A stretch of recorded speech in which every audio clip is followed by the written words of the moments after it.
All right, boys and girls, we're going to start in our sketchbooks today with our gesture drawings. And what I want you to imagine is essentially a person that got wrapped in a tornado.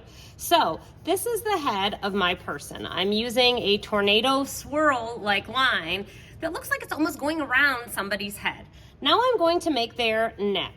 Their necks are thinner than their head, so I'm making it a little smaller. Now, when we talk about proportion or size relationships, we know that the shoulders are 3 heads wide. So the first head is the head from here to here.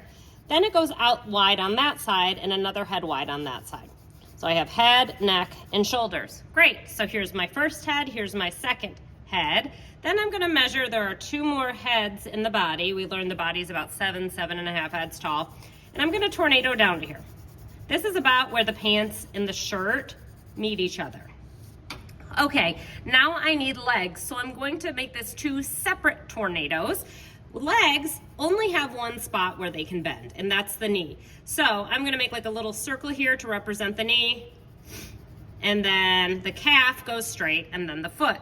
On this leg, I'm gonna put a bend. First, I'm gonna show you how I don't want you to make the bend. I'm doing it kind of light so you can see.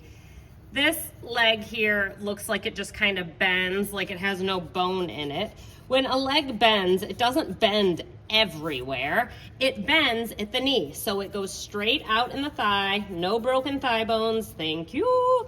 There's the knee, that little circle. And then there's the calf, the bottom part of the leg, and the foot. This guy looks like maybe he's doing some sort of karate. Now, same goes for arms. Arms only bend in one spot, and that's at the elbow. So if I'm putting a bend in this person, hi-ya, then it's just at the elbow. And I'm gonna make this like it's going long. Oops, and mine runs off the page there, and I'm gonna let it. I'm gonna prioritize having the proportion right, the size relationship, over fitting it all on my page. So here's my first gesture drawing. We're gonna do a couple together before we start on good paper. All right, boys and girls, now that I've practiced gesture drawing a little bit, I'm gonna use neon crayons to create a composition on paper. I wanna keep in mind that proportion, the size relationship as I'm making these. So I'm doing head, neck, shoulders are wider than head. I can change colors whenever I feel like it, switching to this green here for the body, then maybe back to a pinkish for the legs. Now I can play around and make it look like they're all interacting with each other because I'm gonna do a big series of gesture drawings.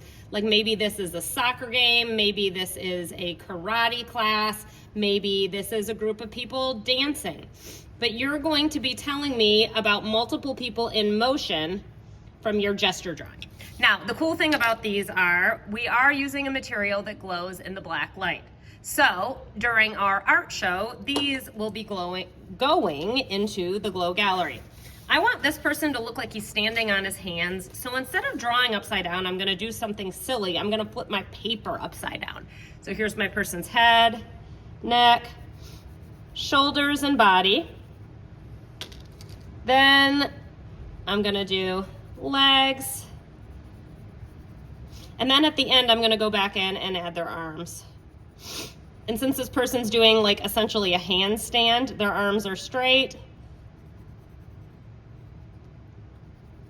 So now I look like I have a person who's upside down doing a handstand next to this kind of karate dude, kind of fun. And I'm just gonna keep working like this. I can make smaller people and bigger people. Maybe I'm gonna put a small person right on top of this person's arm, like they're doing karate on top of their friend's arm.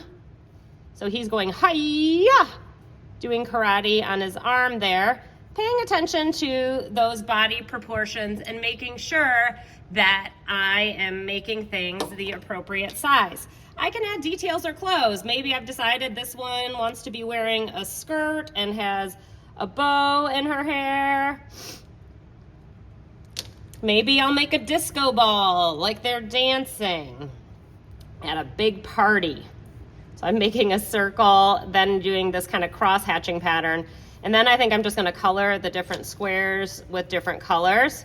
Maybe I'll repeat patterns like swirls. Maybe I'll use lines to imply movement. We saw that Keith Haring did that in his artwork. So kind of using these action lines like a cartoon that shows you a little bit about these figures. And I'm just gonna keep working in this fashion until I'm happy with my art looks. With how my art looks, not with my art looks, that's silly.